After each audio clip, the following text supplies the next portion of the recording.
lost sight. Tell your neighbor, I lost sight, but I gained vision. I gained vision.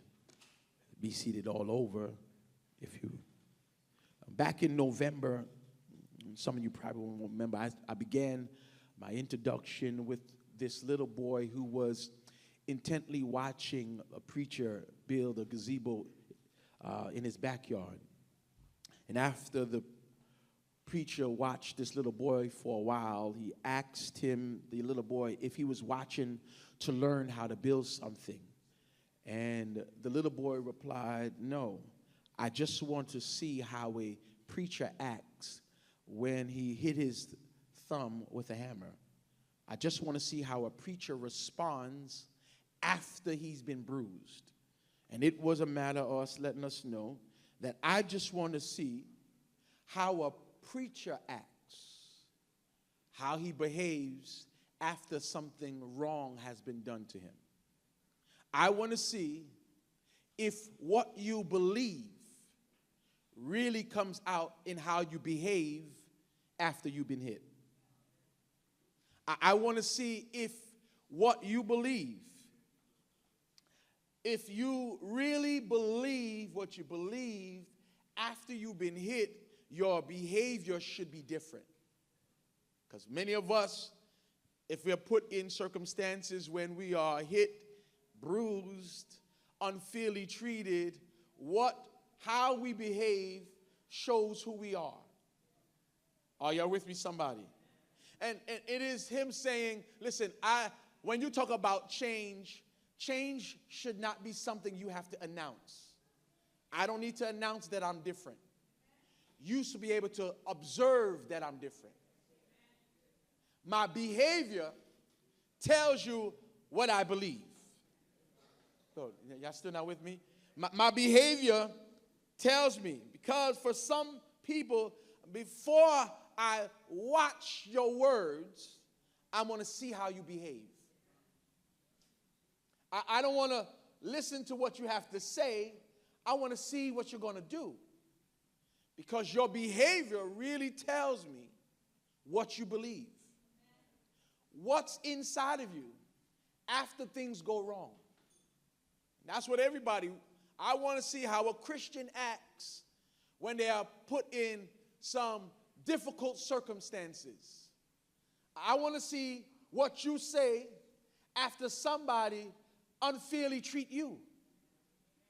I want to see how you respond when everything is going wrong in your life. I want to see if your behavior actually match what you believe. Oh, it's quiet, very quiet in here. That is the true account of testimony.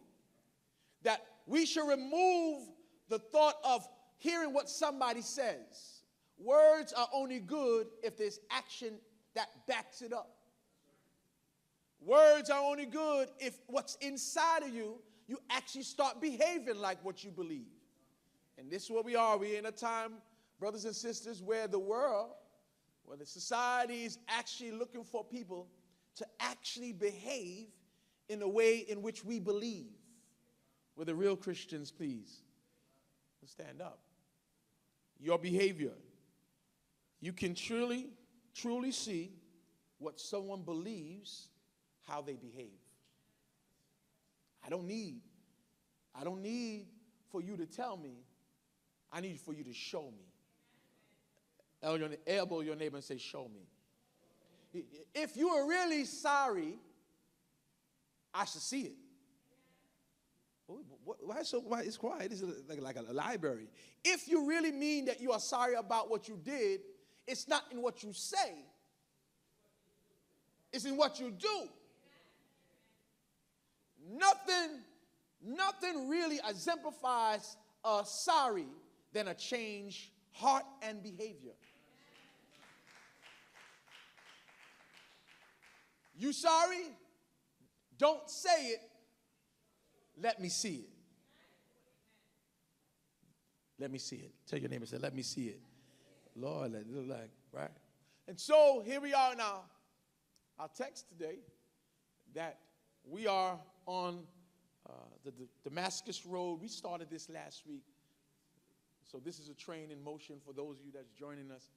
We started, and Paul, Apostle Paul, for those of you who didn't know, was a Saul, and he was a murderer. He was threatening.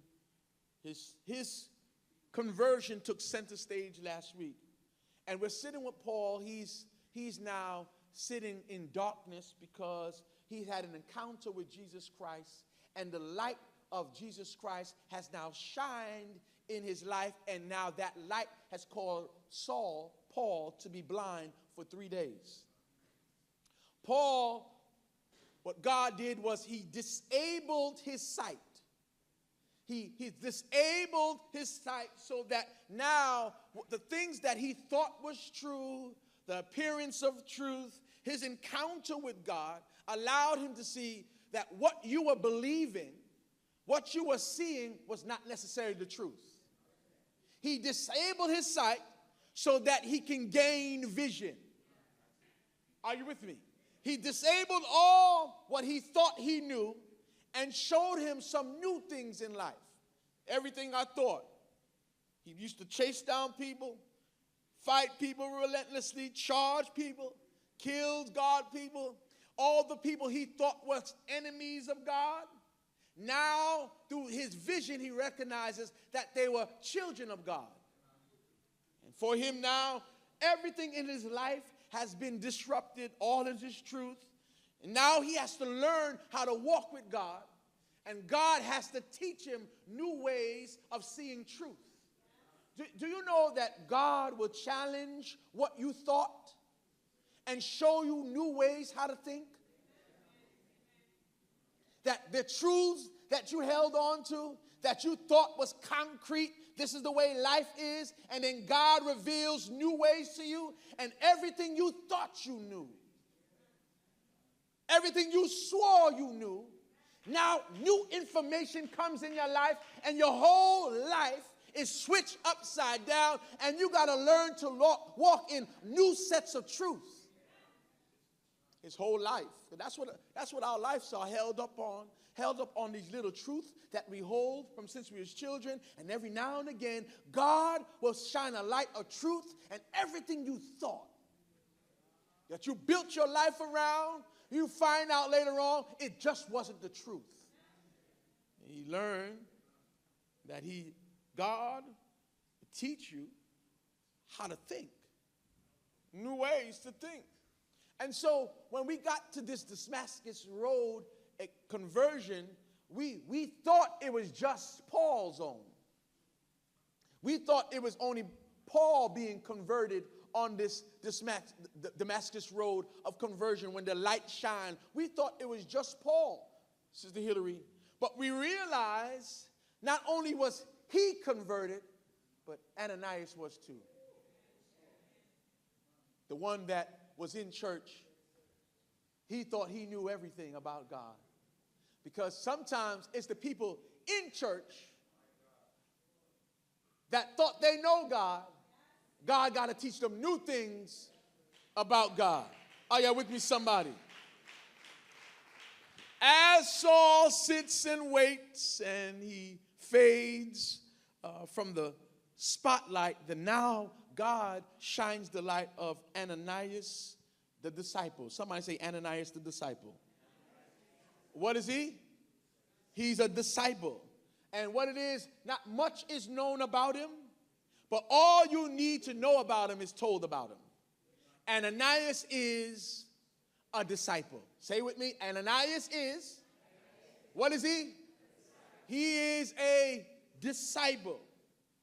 And we are learning more about him, that this is the first time you heard about him. He is a disciple. And because we know how this encounter with Paul ends, we read the rest of the story, it is Ananias that restores Paul's sight. It is Ananias that baptizes him. It is Ananias that fellowships with him. It is Ananias that welcomes him into the body of Christ. It's an Ananias. And when we know about Paul and how successful his ministry is, you would think God will use somebody of greater value to restore Saul's sight. You would think that he would use somebody like Peter, or somebody like James, or somebody like John, somebody that we know, Brother Stephen, who has power. But God uses somebody like Ananias, who we don't know, to teach you, brothers and sisters, that God always has someone. That God always has someone who may not be in the spotlight. And you may not have big platforms. You may not have a lot of followings. You may not have people following you. And I know sometimes we rate our value on how much we are validated by people. And God shows us through Ananias, a little known or absolutely not known, that if I can use somebody nobody knows, I can use anybody. I can use anybody. You don't have to be a somebody to be used by God. Because if God knows you, that's all you should care about. Okay, y'all not with me. That you would think somebody with more cachet, somebody that has a larger resume, but for God says, I'm going to show you that I can use anybody. Which includes you. Tell your neighbor, God can use me. Yeah, God doesn't need you to have done big things or to have a big name for God to do big things with you. All God needs is your availability. And I can show you I can do big things. Watch this. Ananias, the disciple. That's what the text says. Ananias, the disciple. And what we often do, brothers and sisters, that we like to associate people to their occupation. That's what we do. We associate them with some kind of character trait, whether good or bad. That's how we develop the social structure of what we are in. We'll say, Keith the accountant. That we associate you with what you do or where you're from. Stephen the Trinidadian. I'm not Trinidadian, but you know what I'm saying. But that's what we do to simplify how we can respond to you, or based on your reputation. That I'm going to call you based on how I've experienced you. Now, hopefully nobody's called you Stephen the liar. Look, somebody in here, I'm looking at your faces. In your mind, you have marked somebody based on their reputation. Stephen the scandaler. Right? And so that's what we do for society. We identify people and attach Joe the plumber, David the doctor, because of their reputation, how you are known. Here's what I love about Ananias. Ananias, the disciple. See, you can get excited about that because, I don't know, I would want all of that, what God has given me, just so that I can be known as a disciple. That's how I want my life to be labeled. You can take away all the titles, all the money, but if somebody say, yep, Stephen the disciple, that you could tell who I am by who I belong to, that my identity is wrapped up in God. I don't know about anybody else. All I want to be known as Stephen the disciple. Take away all the titles. I know we got reverend, we got pastor, we got bishop, we got evangelist. One of the best titles that you could ever have is being a disciple. Ask your neighbor, are you a disciple? Ask your neighbor, are you? Lord have mercy. And that's the greatest title you could ever have. You're a disciple. Here's what he's trying to say. His actions, his attitude, his aura, everything about what he did, his mannerisms, everything about when you interacted with him, you knew he was a child of God. Do people know when you interact with them, in your attitude, in your aura, when they get in your space, that you're a child of God? Do people know when they come within your vicinity, within proximity of you? Do people say, yeah, that one is different? That person is a disciple. His actions, his attitude, his aura, everything about him, he's a disciple. You know he's a disciple too because your text says that in a dream, God calls him and he says, yes, Lord. You got to be a disciple to be able to distinguish the voice of God. Here it is. There are differences between your conscience and your Holy Spirit, but the Bible says that he's in a vision. God calls out his name, and his first thing he says is, yes, Lord. Yeah, that's so good to me that when God starts calling your name, that the first thing you need to do is not doubt it, just says, yes, yes, Lord. He is, somebody say he's a disciple. And so the Lord appears to him. I'm moving quickly. The Lord appears to him and says, watch this, arise, go to Straight Street and inquire in the house of Judas, a man called Saul from Tarshish, for behold, he is praying. Y'all see that? Go to Straight Street in the house of Judas, call, there's somebody there named Saul from Tarshish, and he is praying. Go there. Now, I want to pause just for a second. If you ever had to wonder if God knows where you are, if you ever wondered if God knows your location, this text tells you, I know exactly where you are. The vision came to him and says, go to Straight Street at Judas' house. Paul is there. Not only do I know where you at, I know where you're spiritually located. Because the text says Paul was praying. God knows where you at, and he knows what you're doing. You can never get lost from the reach of God. You are never outside of his reach. Now, some of you may take that as a negative thing based on how you live in your life. But good or bad, I'm so happy to know God knows where I'm located. That I can never get lost with God around. He knows exactly where I am and exactly what I'm doing. And it doesn't, I know sometimes doesn't make me nervous? Yes. Because am I living right all the time? No. But I'm glad that he knows where I am. And when I can't find myself, God can find me. Wait, hold on. Have you ever got lost in yourself? And you stop recognizing who you are. And I'm here to tell you, God has a way to find you. He has a way of locating you even when you are in plain sight. Some of us are in here lost in plain sight. Lost in plain sight. But guess who knows where you are? God. Knows what street you are, knows what house you in, knows what you're going to eat, knows what you're doing. God knows how to find. I wish you would tell somebody God knows how to find you.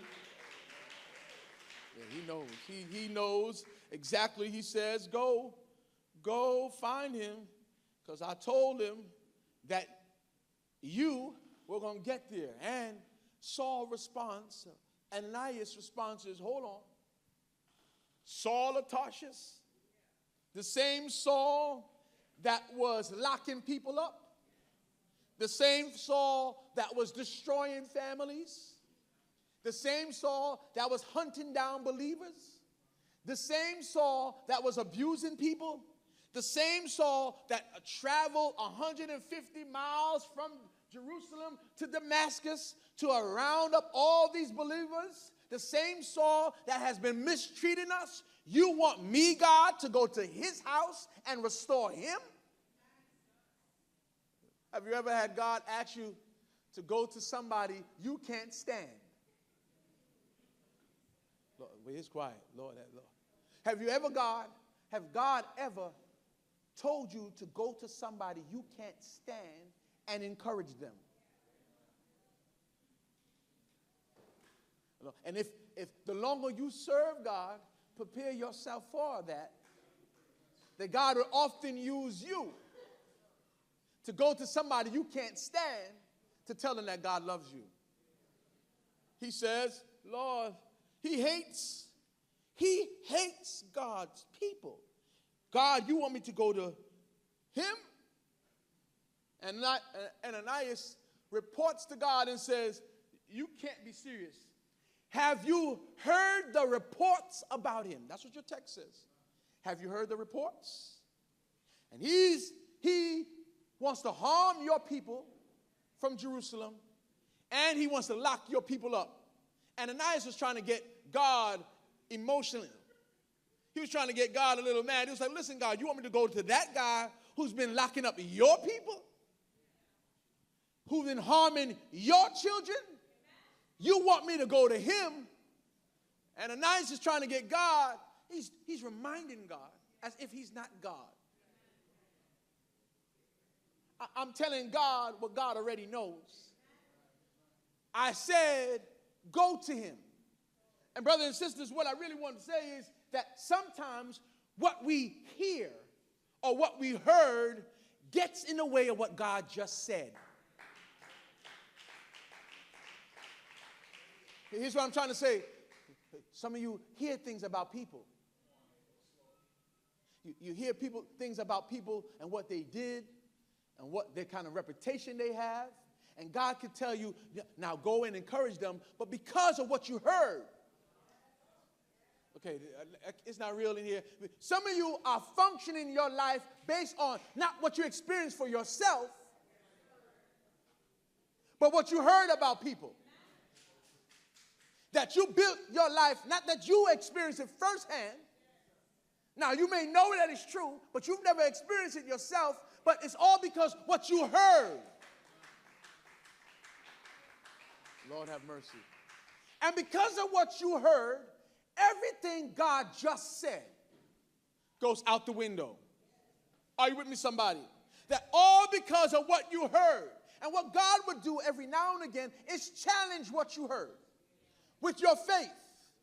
You heard you should not apply for that job. That you don't have the qualifications. That you don't have the resume. And God may say, no, I need you to go apply. But you would not do it because of what you heard. Have you ever allowed what you heard to get in the way of your faith? Why so, boy, it's so quiet in here. Maybe it's all the people around, even Calvary is quiet. Have you ever allowed what you heard to override God's faith? Apply for it. Try for the house. Lord, I got so many stories about what I heard that we couldn't get, and by faith we got. What we heard, credit report, what we heard was no good. But faith says you've been approved. They say you're no good, but God say I'm great. And what we do is we allow what we heard to interfere in what God says. And some of you are battling those voices of what you heard from childhood. You no good. You ain't going to make it far. You heard those reports.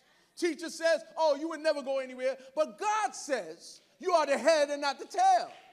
You are above and not beneath. Whose report are you going to believe? No, I need to ask you, whose report are you going to believe? We're going to believe the report of the Lord. Some trust in horses, others chariots. Well, we believe. We trust in the name of the Lord. Don't allow what you heard to interfere in what God just said. And I wish you could silence what you heard. He says, go, Ananias. Here's what I did. I know Saul's reputation. That's what it is. And saints, I need for us to know as Christians, you can't allow someone's reputation to get in the way of evangelism. Okay. Some of you won't evangelize to people because you think they're too bad. God don't need somebody like you. It doesn't make any sense, Pumbaa. That how can I say this person is no good when we serve such a great God? And we allow, watch this, people's reputation or what they used to do to get in the way of how we treat people. Lord, church, this is quiet. What he's trying to tell God indirectly is this person is too bad for a good God. And with a reputation like Saul had, there's no way he can be of any use to God. And what he forgets, that God already calculated all your mistakes, all your mishaps, all of your downfalls. God already calculated all of that, and he's not worried about your past. He's worried more about your future. Because I can use somebody like you with a checkered past to do great things with. Do I need to remind you about all the people God used? Moses was a murderer. Do you forget? Moses was a murderer, and he killed in order to start this revolution, and God had him run. And God used that same murderer to deliver people. God can use. Y'all remember Peter? Peter was a doubter. He says, no, he denied Jesus Christ 3 times and pretended like he didn't even know him. And God still used him to be a preacher of the church. God can use anybody. When God calls you, he's not looking at your past. When God calls you, he's adjusting everything you went through because he knows what's ahead of you is so much better. Your future. God sees that he's of use. And here's what I love about Ananias. That he had his doubt, he questioned, and God sent him confirmation. He was doubting, he wasn't sure, should he go? And he went back to God. He had concerns about Saul and his reputation, and he went back to God. He was doubting, should I go or not? And he went back to, he didn't go to his friends. He didn't go to his friends and says, this is what God told me. God told me I must go to Saul, and he want me to actually evangelize to Saul. Can you believe it? And you know if he got from his friends would have said, nah, definitely don't go. That can't be God. When he had doubts and concern, he went back to God. And here's what I love about what Ananias did. When God confirmed, although he had objections and he didn't like it, he still was obedient. Here's what, you don't have to like what God decides. But you should be able to say, since you are God, I'm going to do what you say. No, this is quiet. Now, some of you, I'm only going to do what I like. And if I don't agree with it, I won't do it. That ain't obedience. Ananias said, I don't see eye to eye with you, God. But if you say he can be of use, although I have objections, I'm still going to be faithful in my obedience. More than how you feel. Obedience goes beyond what you feel. It's trusting that God knows what he's doing. Can I ask you, do you trust that God knows what he's doing? Yeah. Watch this. Reputation, he said, I'm not going to let reputation get in the way of evangelism. I'm not going to allow what I heard to get in the way of what God just said. I'm going to, although I have objections, I'm still going to be faithful in my obedience. And he says, I'm going to go to Saul's house because hurt people can heal people.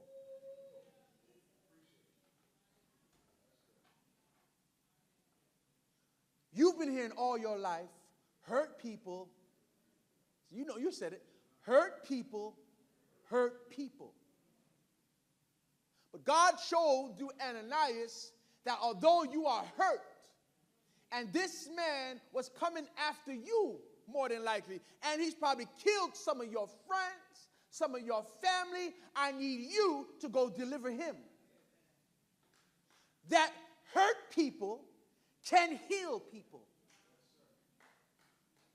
That you don't have to pass on your trauma to somebody else.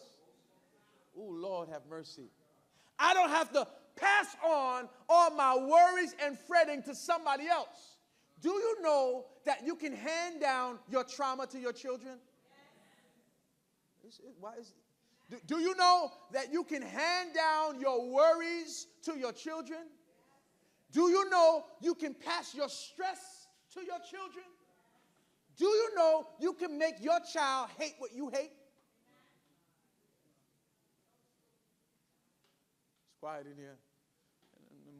And some of us, more than handing down inheritance, as we hand down our grievances. We pass down our grievances, and now long after we're gone, they're carrying that same burden that you struggled all your life with. That we allow hurt people can continue hurt people, and it's a never-ending cycle of hurt. A never-ending cycle of trauma and rejection, and trauma and rejection, and trauma and rejection. But God shows us that we can use what hurt us to heal us. That I won't allow what hurt me to hurt you. And that even though Saul was perceived as an enemy, when he healed him, he became an ally. There are some of you who have friends you perceive as an enemy who can become your greatest ally. But you got to be able to lose sight to gain vision. That you can't allow what you feel to get in the way of what you really see. Because although feelings are real, doesn't make them true. You're not with me. I said feelings are real, but it doesn't make it true. Can I tell you, feelings lie to you too. And if you don't allow yourself to investigate how you feel, you can make some bad decisions in your life. Can I tell you, feelings is an indicator to tell you to pay attention, but it should not override thinking. Lord, is it too much today? I lost some sight, but I gained better perspective. I can see clearly now. That's what he said, that the rain is gone. That I've gained greater perspective. And if anything that you hear me say today, I pray you gain vision. You don't allow trauma, hurt, rejection, history, reputation to cause you to miss God. God can do it. He can use all your hurt to pass healing to somebody else. Are you with me, somebody? Stand everywhere. I'm done. Stand everywhere. Stand everywhere. God can. God can. God can take away your sight, but yet give you vision. Hurt people don't have to hurt people. Hurt people can. Hurt people can heal people. And so I pray today, in our little time together, thank you, sir, that we use these times of pain and doubt and rejection and discomfort and uncertainty and unknowing and fear and frustration and disappointment, that all of these things can allow our vision, how we see the world, to be skewed. Trauma can change the way you see the world. Hurt can change the way you see the world. It's like a pair of glasses. It's like a pair of glasses. It becomes the lens in which you view the world. And what God does is he gives us greater perspective. Because faith operates, it's not by sight. It's not by sight. It's not by what we feel. It's based on the God that we know. That's why a Christian, even when things are all down and chaotic, we have this never-ending hope. We have this hope that even in the biggest of storms, we just believe God is going to make a way out of no way. We believe. And I want to extend that hope to you. I want to extend that hope to you that if you don't know the Lord today, that you may not see the world clearly, but I know someone, if you put your hand in his hand. That's what gives us comfort. That's what gives us strength. The reason why we behave the way we do is because we really believe that God can.